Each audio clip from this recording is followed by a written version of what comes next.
বান্দর মামা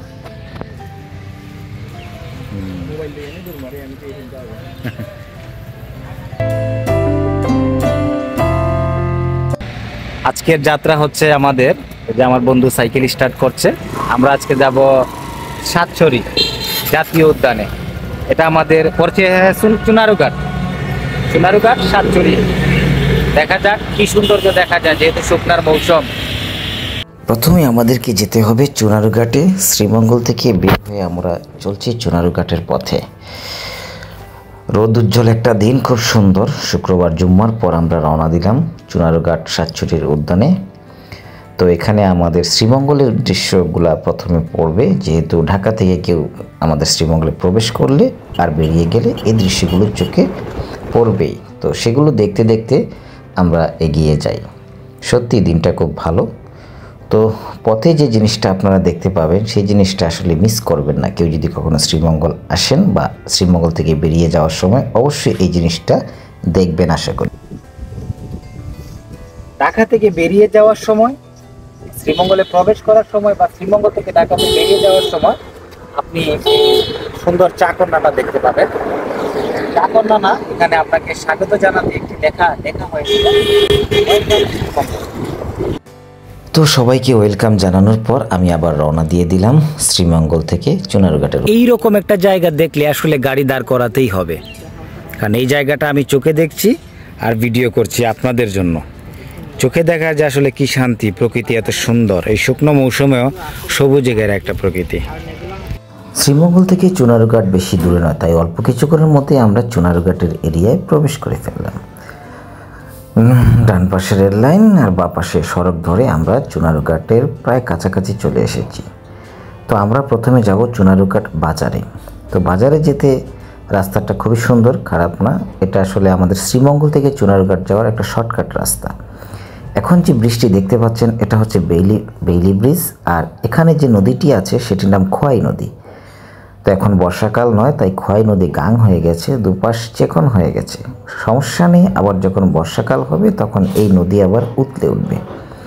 খোয়াই নদী পার হওয়ার পর আমাদের আর বেশি দূর যেতে হবে না। একসময় ঢাকা সিলেট মহাসড়কের সবচেয়ে মূল রাস্তা ছিল এই খোয়াই নদীর বেইলি ব্রিজ। এখন আর এদিকে ঢাকা সিলেটের গাড়ি চলাচল করে না। চলে এলাম চুনারুঘাট বাজারে। এখানে রাস্তাটা একটু পেঁচালো, তাই কাউকে জিজ্ঞেস করে আমাদের সাতছড়ির রাস্তাটা ধরতে হবে। তো জিজ্ঞেস করে আমরা সাতছড়ির রাস্তায়। সবাইকে মাহে রমজানের শুভেচ্ছা। দাঁড়িয়ে আছি সেটা হচ্ছে চুনারুঘাটের চাঁদপুর বাজার। চুনারুঘাট অর্থাৎ সাতছড়ি যেতে যে রাস্তার প্রথম যে মুখটা পড়ে, এই মুখের এই বাগানটা, এই বাগানটা খুব সুন্দর। যদি এখন শুকনো মৌসুম, একটু পাতাগুলো বাদামি কালার হয়ে গেছে, তারপরেও দেখেন আমি যদি একটু রাউন্ড দিয়ে দেখাই, আমি আমার বন্ধুকে বলবো যাতে আমার সাথে সাথে ক্যামেরাটা একটু ঘোরায়। রাউন্ড দিয়ে যদি দেখাই, দেখেন কতটুকু সুন্দর।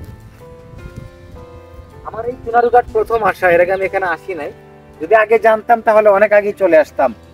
চা বাগান আমাদের শ্রীমঙ্গলেও আছে, কারণ এখানে আসা হয় না। আসলে এক এক জায়গার সৌন্দর্য এক এক রকম। এখানে হচ্ছে চুনারুঘাটের চণ্ডী। চণ্ডীতে কেন আসলাম আমি আপনাদেরকে দেখাই। চণ্ডীর সৌন্দর্য আসলে কি বলবো। এখানে একটা নদী, শুকনো নদী, নদী হয়ে গেছে গান, হয়ে গেছে।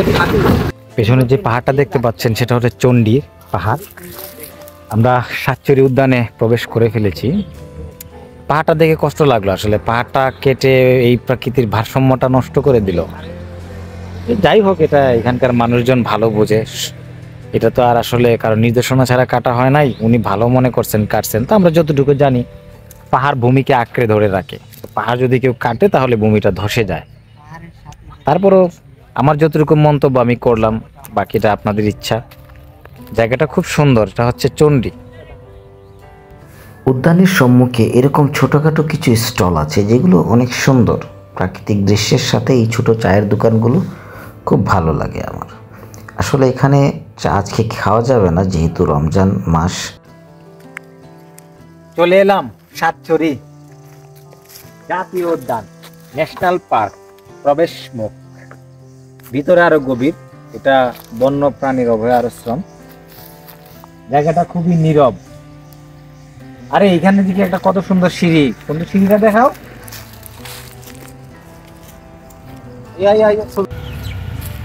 পর্যটক আসছে কিন্তু আসলে কোথাও যাইতে পারতেছে না। এখানে যে জিনিসটা চোখে পড়লো এ হচ্ছে বান্দর মামা।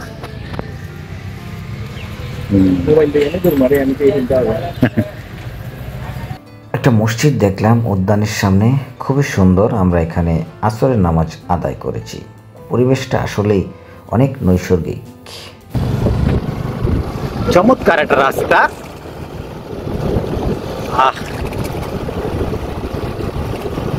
খুব সুন্দর ধুলাবালির সমন্বয়ে। উদ্যানে প্রবেশ না করে আমরা চলে গিয়েছি একটু সামনে। কেন গিয়েছি একটু পরেই বলছি। উদ্যানের একটা সমস্যা আপনাদেরকে আমি বলবো। তো উদ্যানটা দেখানোর আগে আমি আপনাদেরকে একটা সুন্দর একটা জায়গা দেখাই। যেই জায়গাটার নাম হচ্ছে 20 নাম্বার। এখানকার স্থানীয় লোকরা এই জায়গার নাম দিয়েছে 20 নাম্বার। কিন্তু আসলে এখানে মানে গাড়ি তোলার পর আমি বুঝতে পারলাম যে এই জায়গাটা অনেক উঁচুতে, আর একটা গলফ মাঠ, চতুর্দিকে সবুজ। আমার কাছে মনে হয়েছে যে ভাই আমি দার্জিলিং আছি। আমি কেন বলতেছি আমি দার্জিলিং আছি, আমি যদি আপনাদেরকে দেখাই,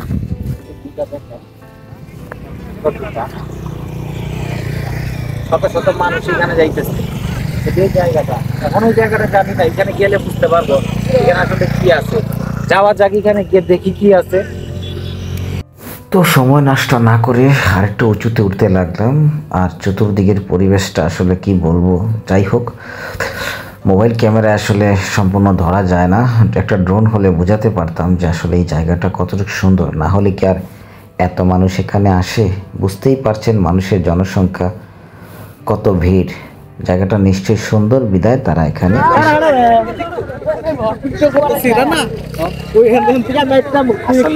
জায়গাটাকে আমি কিসের সাথে তুলনা করবো বুঝতে পারতেছি না। সোনারঘাটের 20 নাম্বার এই যে জায়গাটা, কাশ্মীর, একখণ্ড কাশ্মীরের সাথে তুলনা করা হয়। সোনারঘাটের জায়গাটা আসলে অত্যন্ত সুন্দর, প্রাকৃতিক। এখন তো শুকনো মৌসুম, সবুজের পরিমাণটা একটু কম, বাদামি কালার। যখন আপনার সবুজের মৌসুম আসবে আমার মনে হয় এই জায়গাটা সবুজ ছাড়া আর কিছুই দেখা যাবে না। খুব ভালো একটা পর্যটন স্পট। জায়গাটার নামটা আমি বলে দিচ্ছি, সোনারঘাট সাতচুরি উদ্যান পার হয়ে জায়গাটার নাম হচ্ছে 20 নাম্বার। হ্যাঁ, শুনলে একটু হাসি পায়।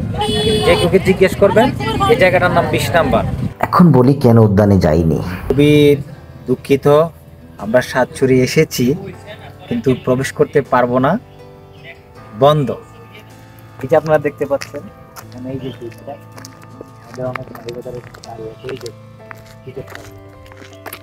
বন্ধ থাকার কারণে আজ আমাদের এটার ভিতরে যাওয়া হচ্ছে না। আমরা জানতাম না যে এটা আসলে বন্ধ। এই হচ্ছে সাতচুরি জাতীয় উদ্যানের মেইন গেট।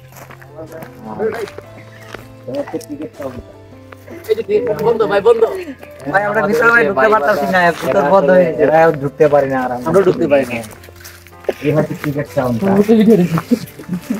এখান থেকেই দেখি আর কি করা যায়, যতটুকু মজা নেওয়ার।